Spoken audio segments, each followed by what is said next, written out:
for me, as I try to understand trauma bonds, I recognize that it can be very visceral.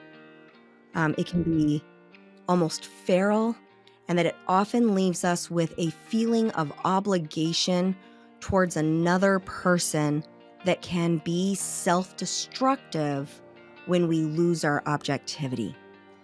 Um, Oh, that's a key point. if you recognize that you're in an unhealthy cycle in your trauma bond, I would say that you almost always, if not always, I don't like all-inclusive words very often, but usually you need somebody that is not part of the trauma bonded relationship to help pull you out of that. Insight and awareness, spiritual explorer. Soul intuitive, emotional and spiritual mentor and award-winning author, Lorraine Nylon. Welcome, explorers, and thank you for being part of the adventure. Today, our guest is Sarah Westbrook, and she's the author of Trauma Bonded, a true story of navigating attachment forged in complex PTSD. That's a lot to get our head around. So, can you welcome aboard, actually, and can you tell us a bit about your story and why you wrote your book? Absolutely. And yes, it is a mouthful. The title is a mouthful. um, I wanted to capture everything that was in the book in a sentence, and I think we did, but it's a mouthful. Um, so yeah, um I grew up in a home where I experienced a great deal of emotional neglect. My father has been diagnosed with narcissistic personality disorder and borderline personality disorder. And when I was growing up, I, of course, just thought that was normal. I thought every kid was going through the same things that I was going through. And it wasn't until I was an adult when my husband and I adopted our second son, who was later diagnosed with schizophrenia, when I recognized that what I was dealing with in my home with my son was obviously not the norm. Um, but when I would go to the doctors and whatnot, I was reacting in such a way that really wasn't healthy.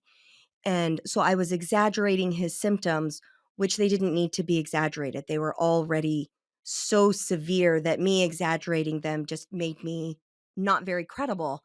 And so as I worked with a counselor on how to become more honest, what my experience was when I was more honest, when I was less reactive, then the medical providers believed what was going on, and then my son started to get better. We started to get answers for what he needed. So he struggled with a medical condition. He was severely allergic to everything, and he would have these episodes where he would not be breathing in a way that could sustain life for very long. So his oxygen saturation levels would drop below 80%, and we couldn't figure out why he was having these difficulties with breathing.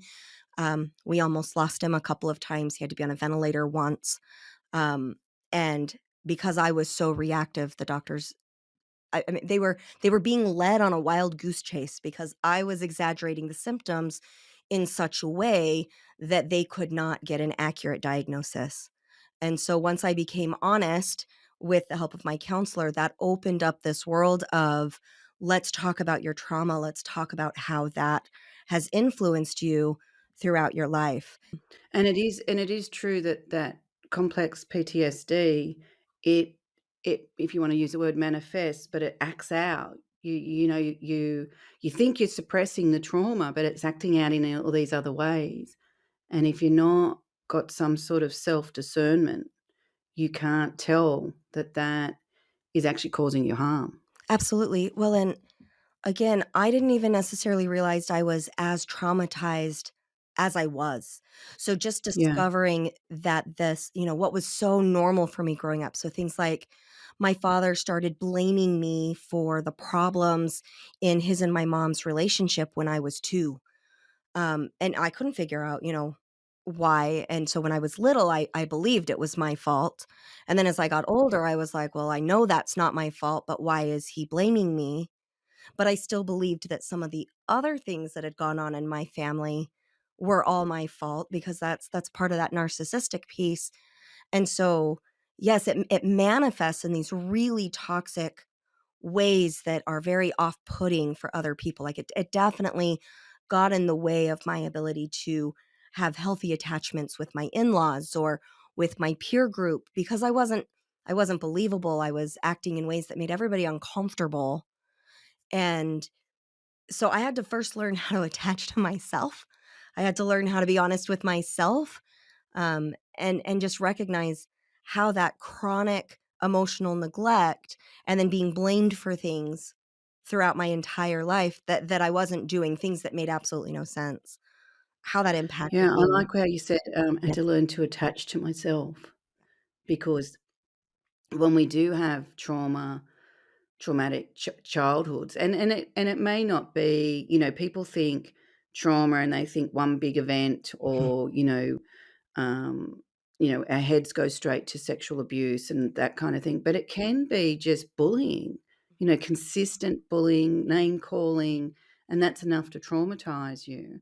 And then you sort of disassociate from the reality of yourself because you're trying to, well, I like navigate all the different emotions that you're having that you don't understand. You're too young to actually unpack. Yeah, So, absolutely. I lived my childhood trying to stay out of trouble. And yeah, not I mean, people are gonna relate to that. And they're like, "Oh, yeah, me too." yeah.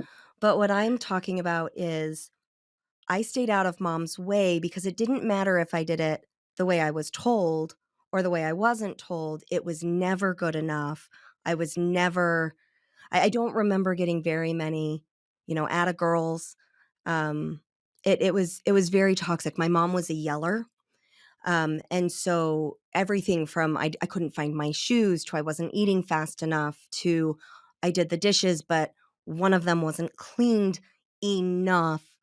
It was this explosive moment of Sarah can never do anything right. And so my mom couldn't stand up to my dad, and then I think her outlet for her own abuse, which we talk about in the book Trauma Bonded. I talk a little bit about some of the things that my mother was going through at the time at the hands of my father. She needed an outlet, and unfortunately, I was it because I grew up in a very strict fundamental religious society. I was born and raised Mormon, and you couldn't speak out negatively about the quote unquote priesthood holder, which was the male in the relationship, without the entire community telling you, you need to be grateful for what he's doing. Look, he's a good provider. It could be worse, all of these other things. So my mom didn't have a safe community to unpack her trauma with. And so her trauma manifested in always being aggravated, always being grumpy. I wonder how often she was punished, or shamed or bullied by my dad because the kids weren't clean enough, good enough, doing the right thing enough. It was this constant tug and pull in the home of trying to be enough, but being perpetually inadequate in all areas of our lives, Yeah, hard place to be, isn't it? especially for a child who can't Yeah, understand the context of life yet. and especially surrounded by everything that's telling you that you're the problem. Yes. Like, if you speak up, you're the problem. Mhm. If you're trying to work out a solution, you're the problem bringing up that there is a problem. Oh, yes, So absolutely. in s so when you're so you would have had to been indoctrinated into the Mormon Mhm. beliefs and Oh, yeah. cult-like situations. So you've had to really unpack a lot to come back to your own individuality, I would presume. Yes, absolutely. Yeah. So, Mormonism is a religion that tells you who you are and gives Right. you all of the steps that you need to take to get back to heaven. And I actually saw a little article on Facebook, I don't know, last week, and it was titled something like The 613 Rules to Get Back to Heaven According to Mormonism. And as I read through them, I only got to 150 before I had to stop reading because I was so overwhelmed But as I went through that list, I went, yeah, this is what I believed. Like, it was this overwhelming to-do list in order to please not only my earthly father, but now my heavenly father, this higher power. And I'm very grateful. So I'm a mental health counselor in the United States. I'm a licensed professional counselor, which means I have a master's degree in mental health counseling. I'm very grateful for my degree because what happened for me was as I was sitting with clients, helping them on their pathway to healing, because I was a quote unquote Mormon counselor, the Mormon church would send me people in their congregations that they felt needed quote unquote fixing for whatever reason. And they would come into my clinic and we would only get about 6 sessions in. So in the United States, that's about 6 hours worth of counseling services, an hour a week. So over 6 weeks. And then they would stall out and they couldn't get any better. We couldn't get past anything. And the biggest barrier was the spiritual healing. And so in my field, I look at spiritual healing as the way that we connect with other living things in meaningful ways. So that's with the environment, earth, plants, animals, other humans, anything that's alive, how we connect with that. And that's how I would define spiritual health in my field of expertise. And I was noticing these deficits in all of my clients that were Mormon. They could not seem to push past that and heal in the same way that my non-Mormon clients were able to heal. And I'm using the same exact evidence-based treatments for both populations. And I sought consultation from another professional. And that was really for me when I started to see Mormonism was not leading me or my clients to a place of enlightenment, to a place of health. It was impeding their abilities to have healthy marriages, to communicate in healthy ways, to be fully honest and vulnerable with a partner, which you absolutely need in order to have a fulfilled, healthy relationship. And there was this like religious blockage that would not allow them to cross into a place of vulnerability so that they could heal their traumas. And so as I was working with clients, inevitably I'm working on myself. I think every person in behavioral health or spiritual healing, all of that, they're like, yes, the more I help to heal others, the more I heal myself as well. And so it became this very contrasting black and white um viewpoint where I've got my Mormon clients on one hand and my non-Mormon clients on the other. And as I'm doing my own internal research on my efficacy as a provider, I'm seeing stall out pretty consistently along that high fundamental religious belief system, and people who are thriving and healing and, thriving after marital affairs, which is a difficult thing to work through in my field. And yet the majority of my clients who were not LDS were healing and would report, at this point in my career, I've got 5-year reports from clients that I saw 5 years ago that completed treatment 5 years ago that say, "Sarah, this was you were the greatest thing for us.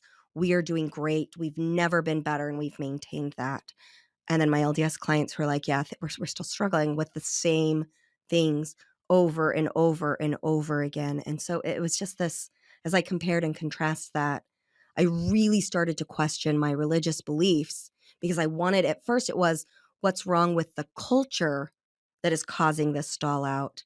And then that turned into, okay, no, what's wrong with the teachings and the culture that is stopping this progress? And as I discovered it bit by bit, little teeny pieces at a time to unlock myself, I became a much healthier person. And subsequently, as I've done that, my husband and I were able to heal from my affair. So I had an affair, which is in my book. I talk about how the childhood trauma impacted my relationship with my spouse and how that made me very vulnerable for a marital affair. And then I had the marital affair and what happened after. That's all outlined in the book. But as I shed Mormonism, and then as my husband has since shed Mormonism, our ability to heal from that in our own lives has just gotten so much better. So, S So what have you noticed about yourself since you have left Mormonism? Is that like what is excuse the major fundamental things that you go, "Oh, that is black and white, a major change in how I perceive myself and the world." um, when I was in Mormonism, I was constantly questioning my worthiness. You know, am I worthy of unconditional love? Um, I felt like I deserved all the bad things that happened to me. So things like I struggled with infertility. Um, in my life, I've got my husband and I have 7 children. Okay. And our first Sorted that problem. Yes, we had it.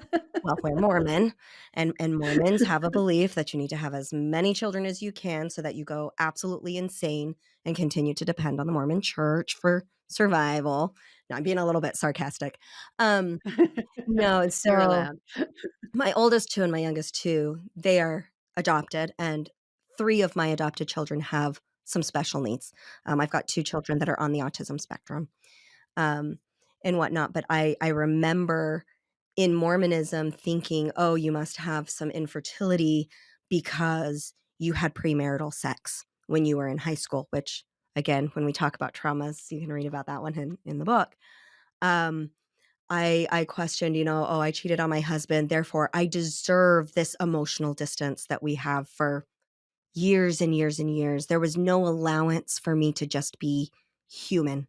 And since I've shed the Mormon confines, I like to talk about it as a bubble, the Mormon. But when my bubble popped, it was excruciating. There was that faith transition, a lot of questioning what was real and what wasn't, because in Mormonism, I was told that I knew it was the only true church and that I needed to tell others that I knew it was the only true church, even though there wasn't any evidence for that. There was a lot of cognitive dissonance. There's a lot of cognitive bias. We've got a lot of this, one way of viewing the world, and anything outside of the Mormon view was toxic or wrong or anti or bad or evil.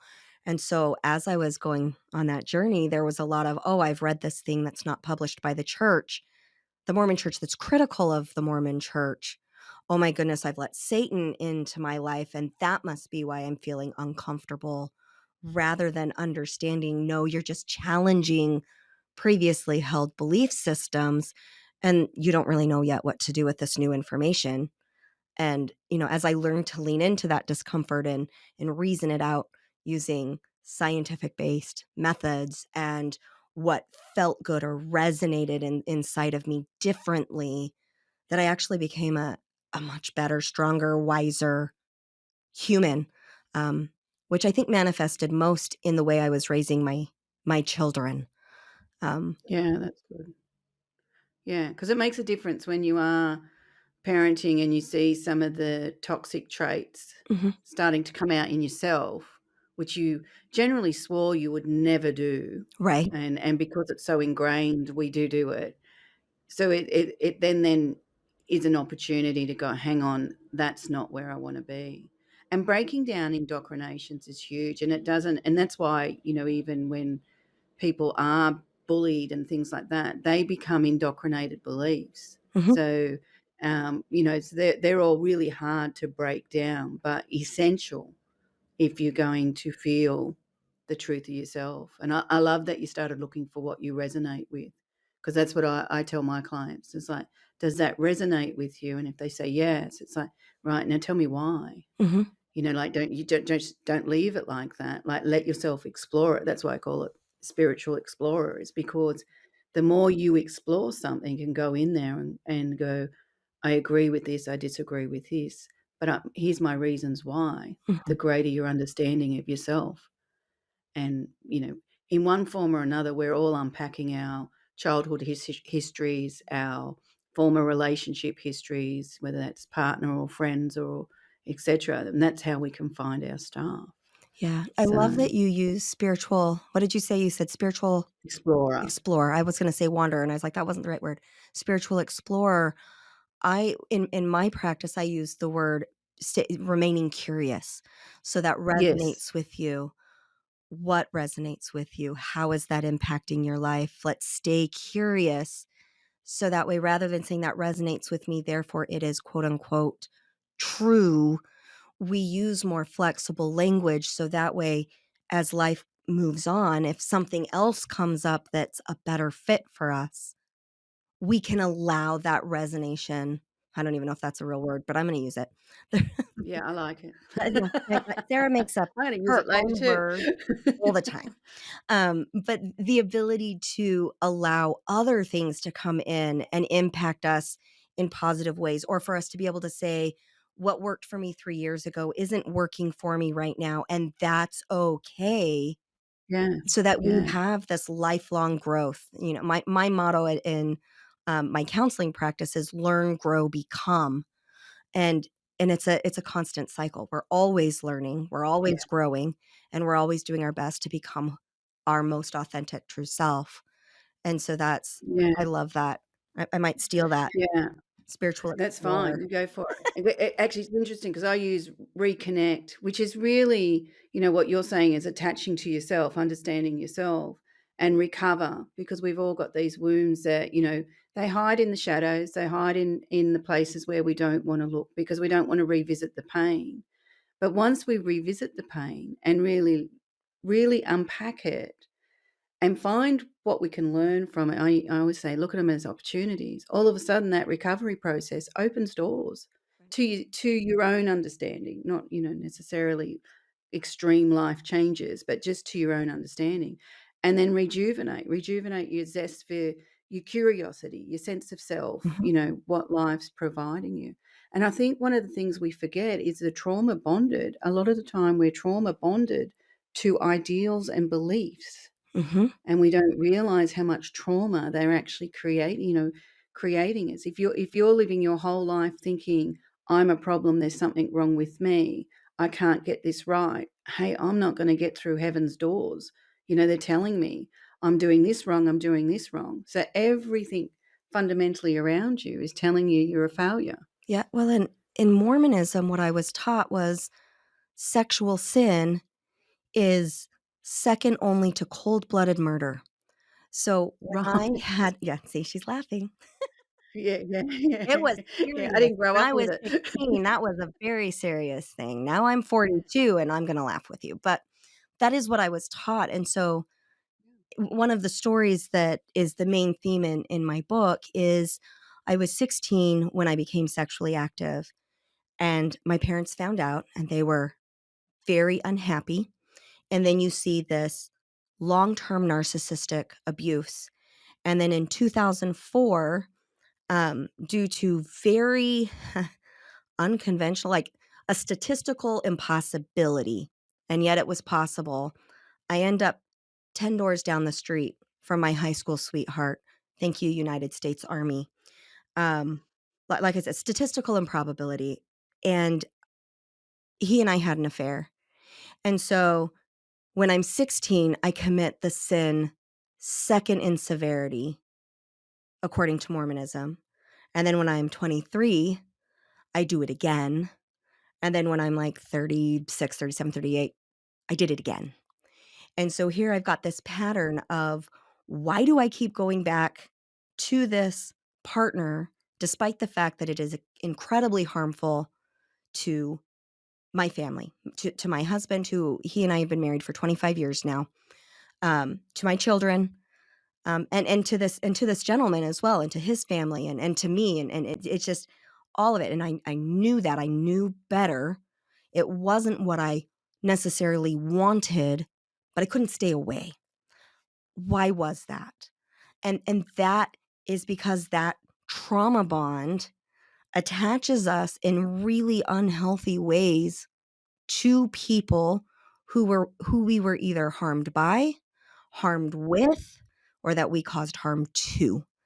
And I think that, when you look up trauma bonded right now or trauma bonds on Google, you're gonna see more of an abuser and a victim relationship. And you're going to see a lot of similarities with things like Stockholm syndrome, where the kidnapped is in love with the kidnapper.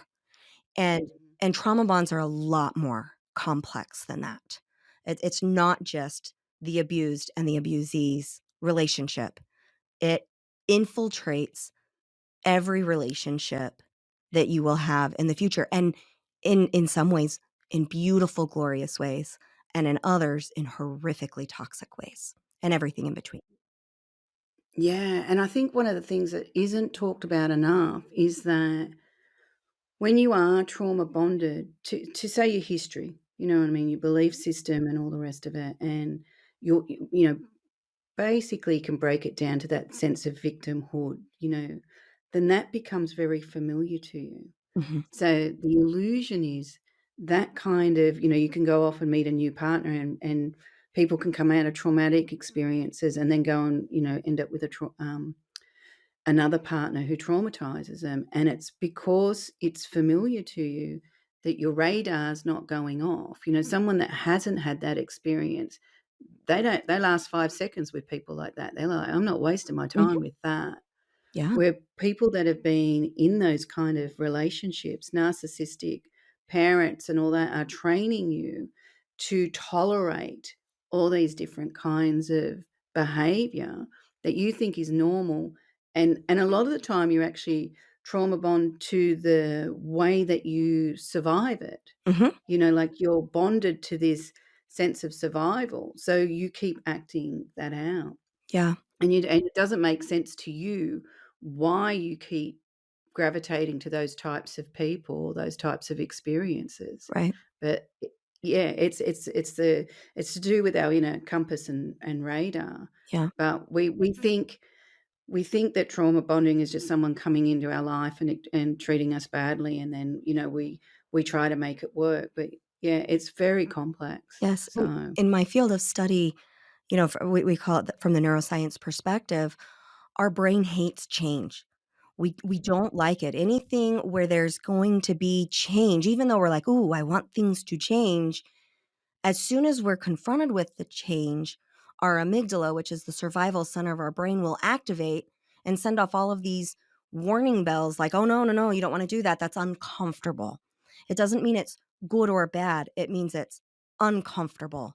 And because our brain's goal is to get as comfortable as possible and stay as comfortable as possible at all times, we resist things that are unfamiliar because being treated like a princess, we'll say, you know, the hope of little girls everywhere is that they'll find a partner that treats them like a princess or a queen, and, you know, maybe not everybody everywhere, but I would say most of us grow up with this desire to be spoiled and loved unconditionally, but then when we get it, it feels wrong, and it's because like, for in my case, I agree with you 100%. I thrived in an unhealthy environment because that's what I learned how to do as a child. And so when I meet people who are and I wouldn't say anymore, I think that I've unpacked that and now moving forward, I'm definitely I've got my radar going on for everybody yeah, except the yeah, partner who I share trauma with, which is that high school sweetheart. He and I experienced that trauma together, and yeah. I don't have any red flags for him, and I probably need to have some red flags for him, but I have to recognize that that's part of the trauma bond. But yes, healthy relationships feel quote unquote bad or uncomfortable because they're not familiar, because it's new. And when I'm working with clients on, you know, when I've got clients that come in that say, "Why do I keep marrying the same type of person over and over and over again?" I say, "You gotta stick with the ones that make you a little bit uncomfortable, but that don't threaten your safety." So a threat to your safety, that's a no-go. But Yeah, if you've got this pattern of I'm always attracted and getting into relationships with unhealthy people, well, then you've gotta expose your brain to healthy people so it becomes familiar so that your brain says, "Oh, I like this. This is safe. This is good." And then as you do that, generally you're able to break that cycle. yeah, it is a cycle. And the brilliant part of what you said there too is that when you're on the other side of that, all of a sudden those red flags are easy to see. Mhm. You know, like, so the fog lifts. So it's because you understand it, and that you've got something to, we work a lot by comparison, Mhm, like we kind of look at something, and then if we can see something different, then we can understand there's a comparison to it. mhm. If you've got nothing, if you've grown up in a dysfunctional family of any sort, and then you've ended up in a dysfunctional relationship of any sort, then it's a continuation of that cycle. Mhm. So you've got nothing to compare it with. What generally happens is you start watching somebody else and going, hang on, they're not doing okay. So you pick up bits and pieces like that. But when you're on the other side of that, because your understanding's expanded, all of a sudden, the fog lifts and you can see it. So, Yes, I love and that. it's interesting. I seen something the other day on Facebook, and someone had put up, why are we having so many toxic relationships? Why is it that our communication is breaking down to a point, or our expectations are lowering to a point that, we're creating a nice environment for these toxic relationships to consistently roll around? Mhm. Yeah, Yeah, yeah. and I think it's So, because our world is hurting. There's so much trauma on a large scale in the world, I mean, and there has been for a while. We look at things like world wars and, local wars and terrorist attacks. I know that the United States, we can kind of track certain patterns and changes in behavior after the 9/11 attacks on the United States, and I'm talking about the statistics here in the States, but also after COVID, we can see this different trajectory of behavioral patterns, and a lot of it is really difficult and toxic. Well, because there wasn't as much of a break. If you were in a toxic relationship during COVID and you were ground in place, you didn't get the opportunity to go to work and have other people treat you differently, or go to school, or just go for a walk and take a break. You got like concentrated toxicity, and I believe that we're going to be seeing the outcome of that for many generations. It's not going to just go away because the cliche is hurt people. And yeah, if you've been in that toxic concentrated environment during the years of COVID, we're going to see the long-term effect for decades. yeah, for sure. It'll be, yeah, absolutely. So I'm going to ask you the big question. What do you think humanity needs to acknowledge and understand for us to evolve? I think that we need to understand that judgment impedes healing. Judgment of ourselves, judgment of others, it impedes healing, and that unconditional positive regard or unconditional love and a lack of judgment about why you or somebody else is behaving in a way is the key to unlocking curiosity. It's the key to allowing yourself to see things differently. It's the key to allowing yourself to let go of a lot of the hurt that we've experienced so that we can heal and move forward in new ways. I love that answer. Thank Yeah. Yeah, no, it's a really good answer, because it is interesting that all of us are confronted with people's judgment, you. Mhm. and there's an inbuilt fear of it. We're herd animals, and we like to feel that we're accepted into the herd. Right. So we fear that we're going to be judged and ostracized. And that's how a lot of cults survive, Yep. because they're using that fear. Can't speak up, can't can't say the Yep. truth of what you can Nobody will see. like you on the outside, Yes, that's right. No, you heard. right? Yeah, yeah. Yep. So, and we've all got it, we've all, you would see it in your practice as well, that fear of judgment, that fear of what other people are gonna say, that fear of being humiliated by somebody else's judgment. And, I recently had an experience where someone did not know me, had never met me, didn't know any of my work, no understanding of who I was. and I walked straight into their prejudgment of me. And I knew in that moment that that wasn't going to change. Mhm. It didn't matter what I did, didn't matter what I said. This person had already assessed me based on nothing except their own judgment. So it wouldn't have mattered if it was me or someone else. Somebody else was going to have exactly the same experience. It wasn't just me. This is what this person does. And I thought, Yeah. you have no idea how limiting that is making you. Right. In in Yeah. all areas of your life. And then the other Yeah. piece is that we judge ourselves. I remember because of the indoctrination and my ideals and because of social standards, there was a part of me that when I cheated on my husband where I was like, "I'm not worthy to be a wife ever again." The cliches of once you cheat, you're all once a cheater, always a cheater, and you broke your husband, and wow, what's wrong with your husband? He didn't leave you, and all of these things. Well, I started to tell myself those things, and when I was able to step out and stop judging myself, and I could see all of the contextual things at play, that's when I was able to pick myself up and say, "No, I am a very good wife. I am very loyal. I'm very honest. I'm a good mother.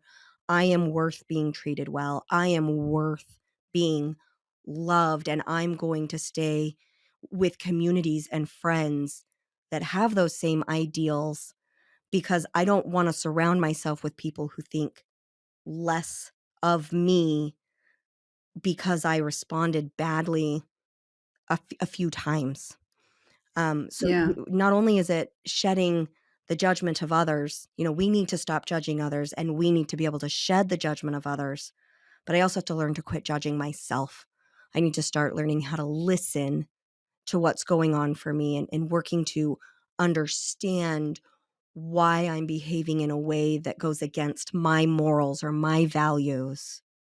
So that way I can shift and change rather than shame and judge.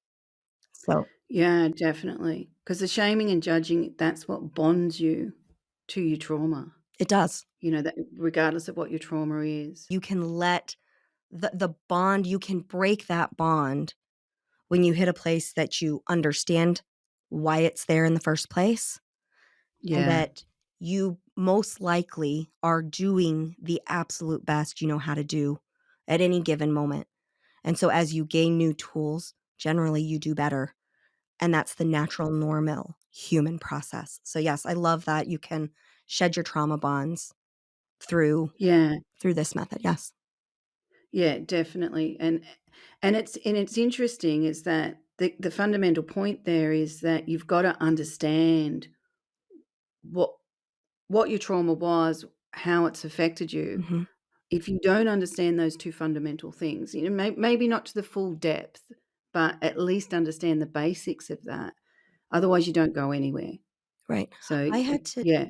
I had to understand that my father had been traumatized in his childhood before I was able to let go of how horrible he showed up for me in my life.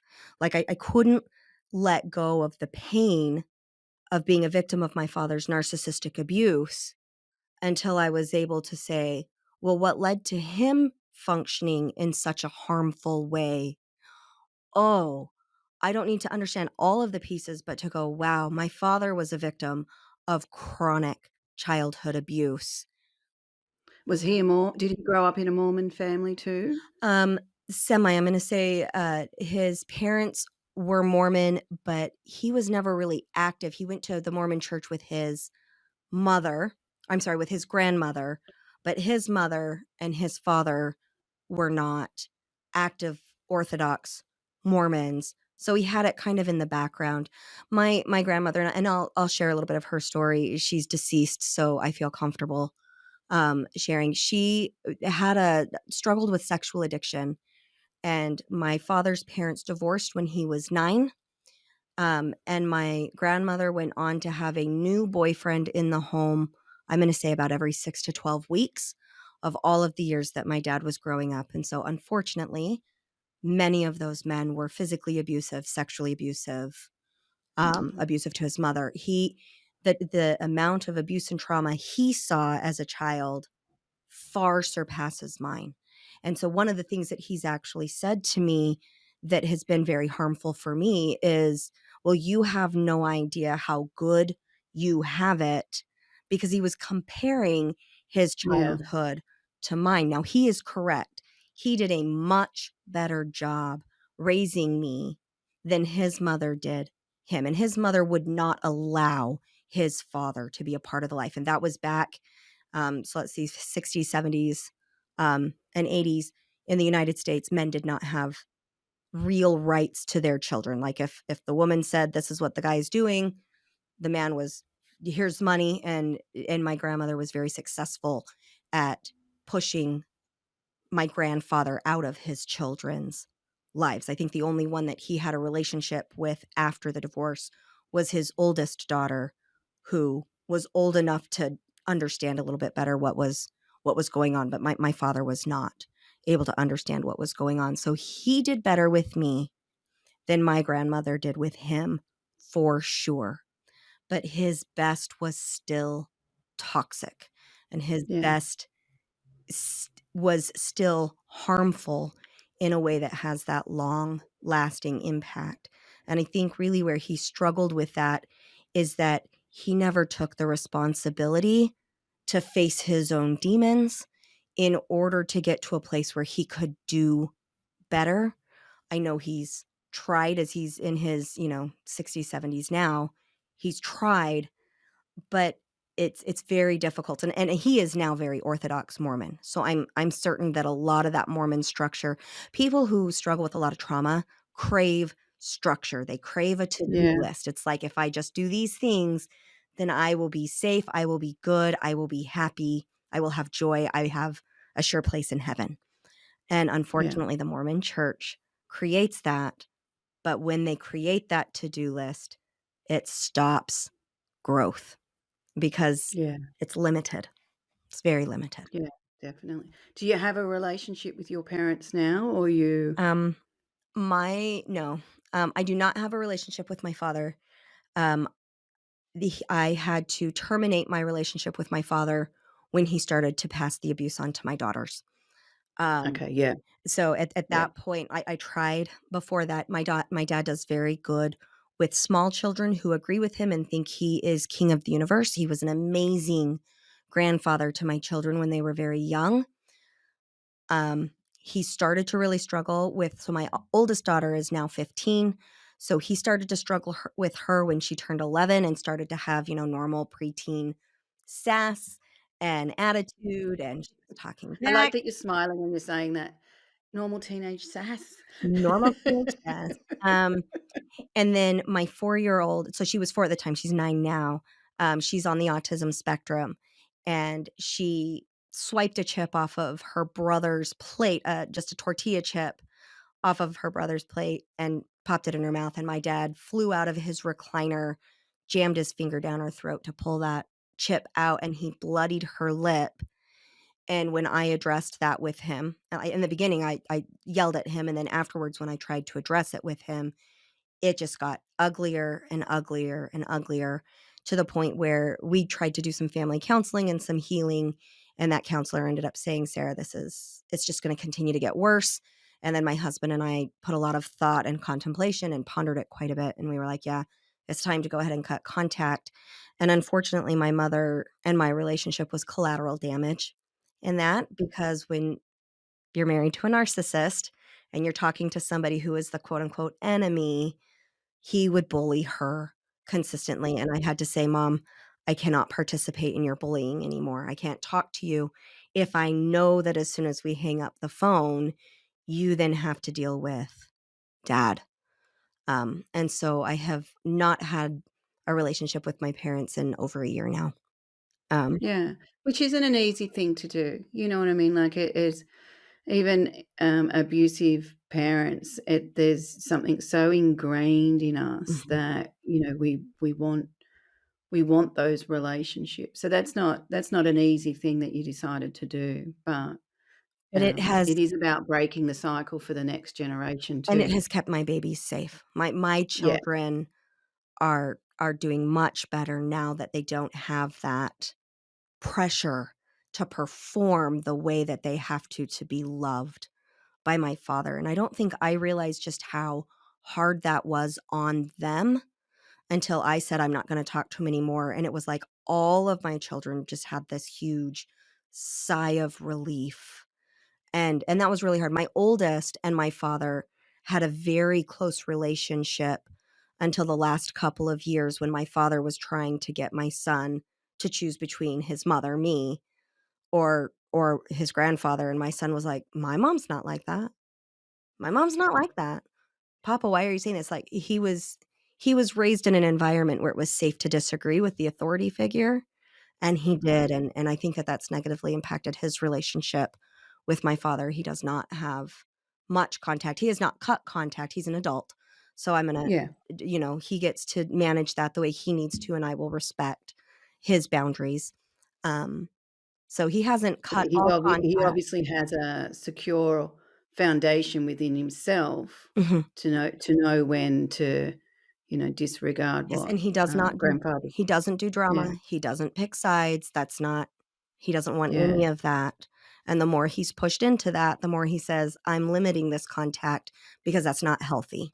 And so I'm very proud of my oldest for his ability to do that and to stand on his feet and set those boundaries at the age of I mean, he's been doing it since he was about 20, um, yeah. so I just he's 22 now, and so to watch that growth in him that I didn't achieve until I was in my 30s, I'm just very, very proud of him. He's a good kid. Yeah, yeah. Oh, beautiful parenting Well, as I'd well. like to Take think some so. credit. I know I've made Take the credit. mistakes. Because one of the things too with narcissism is that they're always in competition. Mhm. They're always in Always, competition. everything, Yeah. and my siblings and I, we were pitted against each other Yeah. in competition, and so when I cut my parents out, I also lost my siblings. Yeah. Because it's everybody against Sarah. I'm the family scapegoat. I'm the black sheep of the family, and it's been very fascinating. Like, when the last contact I had with my brother, I've only seen my brother maybe 1 week out of the last 25 years, and he told me my book was full of lies, and I just said, "Have you read it?" And he said, "No, but dad says it is, so it is." And I was just like, okay, there's that competition. You cannot have a relationship with Sarah and my father, who is portrayed as Dave, that's a pseudonym for him, as Yeah. Dave in the book. You cannot have a relationship with both of us because if you try, Dave will pester you until you feel the same way he does about Sarah. And so it's been very difficult. My husband was in the United States Army. He did that to go to medical school, and he's a nurse anesthetist and provides anesthesia care for surgery and laboring mothers. And it I'm grateful for my Army family. It's the family that I chose. It's the family that rallied around me when I was growing up as an adult, because I didn't get to grow up as a child. I had to grow up as an adult. Um, and that family is everything to me. I will drop my life for my chosen Army family the way that most people do, or most people would like to do for their families of origin. That's lovely. That's lovely. So I find it fascinating. So if trauma bonding, if we were going to make it our last statement about it, what is it that you want people to know that you think they don't know about what trauma bonding is? Okay. Um, I can't do it in a statement. I'll give you a paragraph or 2. I'm a talker. Um, Number 1, it's completely normal. Significant trauma, and Lorraine, you said earlier that a lot of people will look at trauma as like this great big thing: car accidents, war, sexual abuse, um, chronic micro traumas, trauma that you share with somebody else. So, like in my book, you read the story about myself and my high school sweetheart. We were both my father's victims. We were pulled apart in very horrific ways. That created a bond of friendship where he and I are constantly trying to take care of each other that ends up translating into harming our relationships, our relationships with our partners that we ended up marrying. So number one, it's normal. It shows up in ways that can be healthy. A lot of us, we bond in very healthy ways because of the trauma that we've had, especially if we've been allowed the opportunity to heal together. And I'm still going to call that a trauma bond because there's a comprehension and understanding of the experience that nobody else has that gives you this experiential expertise regarding a situation. And so I see that in people who have survived natural disasters together. So a lot of the people that survived, so in the States, Hurricane Katrina, or the Joplin, Missouri tornadoes, where many people lost everything together, they are going to share a trauma bond that can show up in good and bad ways.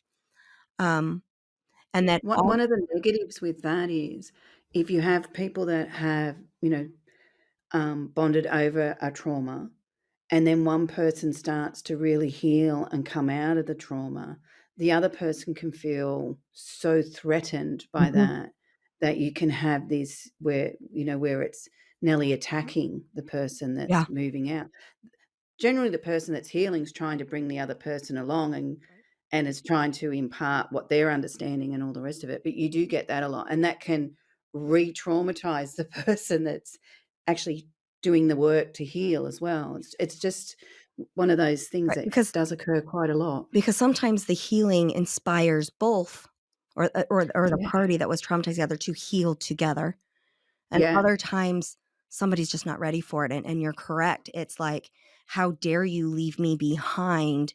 We have this bond." I would say that, um, for me, as I try to understand trauma bonds, I recognize that it can be very visceral, it can be almost feral, and that it often leaves us with a feeling of obligation towards another person that can be self-destructive when we lose our objectivity. Um, oh, that's a key point. if you recognize that you're in an unhealthy cycle in your trauma bond, I would say that you almost always, if not always, I don't like all-inclusive words very often, but usually you need somebody that is not part of the trauma bonded relationship to help pull you out of that. And I believe that help for trauma bonds comes in all forms. I know that I don't know what the behavioral health climate is there for you, Lorraine, in Australia, but here in the United States, there's oh, you have to have a license, you have to have certifications, you have to have training. And I'm here to say that you have to have complete trust in the person that you are confiding in, and that's really the only and that person has to honor your trust, and if you have those 2 components, the training and the methodology is nowhere near as important. I see people heal in beautiful ways with life coaches, with spiritual healers, with counselors, with doctors, with friends, the next door Yeah. neighbor, teachers, mentors, like it you don't have to have specific training. You have to trust the person and you have to honor the trust of the person. And if you've Yes. got those 2 things, then Yeah. their objectivity can be very healing. You also need them to be And if you are trusted with Mhm, someone's trauma, correct. you know, make sure you absolutely respect that because 'cause they've let you into sacred ground. Yes, That's how I look at it. They've yes, let you into the inner sanctum, which they may not have another person in there. So, never use it for gossip, never use it for entertainment fodder or any of that kind of mhm, thing. That is, yeah, absolute. Yeah, I love that. Well, I think it's time for flip the book. okay. So would you like book 1, 2, or 3? I'm gonna say 3. 3. Okay. So that is actually breaking free from the chains of silence. Sorry. And we only used the back of this book. This book was written for pedophilic abuse victims because about 70% of my clientele for about 15 years were victims. Okay. And so I documented what they were dealing with. So at the back of it, we actually have a place where it talks about the core essence of your soul. Um, so these are essences like kindness, care. So could you give me a number from 189 to 215? 192. You've got 4 paragraphs to pick from. How Which one about would you like? paragraph 2? Paragraph 2. Okay, so this comes under the heading of caring. So the essence of caring. So that's very fundamental within your soul, right? It's part of the core of your being. Caring means you embrace taking responsibility for nurturing the exploration of your own natural significance and the significance of others. This facilitates being committed to respecting truth and the free will of other souls, which allows your acceptance of freedom to grow. Caring invites grace for yourself as you unshackle the chains of oppression that caused you to neglect yourself. Care creates an intention to develop an awareness of your soul. I think that's a beautiful one for you. Thank you. I think that that is the description of what I did with my book. I think that is you're telling me the same things that my editor has told me, over and over as to what the goal is and how this book has helped me on an individual level, um, to become who I'm wanting to become. So, yes, it's very fitting for me. Very It is personal. Thank very you. fitting. It takes a lot of care to even put your story out there. You know, it does. It means that you care for others, and because what you're saying is, "I'm gonna put this out there, and it may help you." Yeah, my goal was to normalize it's okay to talk about the ugly part of you. So when I was in content edits, my content editor told me, so I was the protagonist and she goes, "Sarah, I really don't like your protagonist right now, and it's really important to make sure that the reader likes the protagonist." And I said, "I can't. I wasn't likable at that moment, and if I make me likable, I'm lying, and it's not gonna come off as real. I have to show the ugly part of me as well." And once my content editor understood that that was my goal, that my goal was to say, "You can mess up your life. You can do and make horrible mistakes that harm others, and you can talk about it, and you can heal from it, and you can become somebody else. You can become who you want to be. These are learning experiences on your journey. They do not define you." That's what I want my reader to take away from my book. I want them to be able to say, "Hey, I had bad things happen to me. Look, I made a mistake.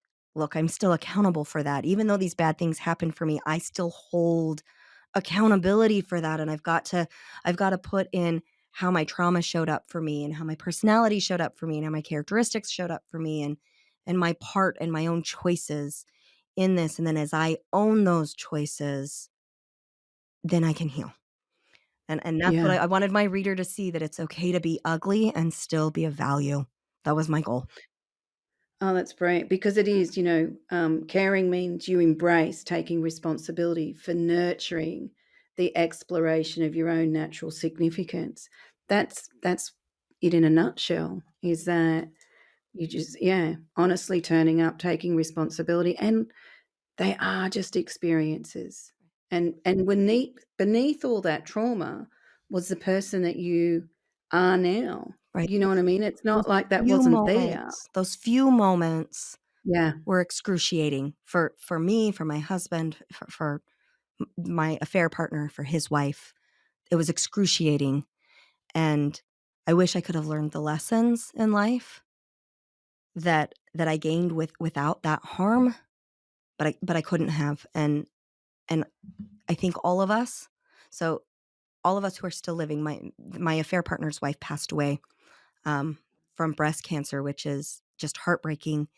But I think for all of us, we're stronger, better humans with a lot more empathy and a lot more love for the rest of the world because of our experiences.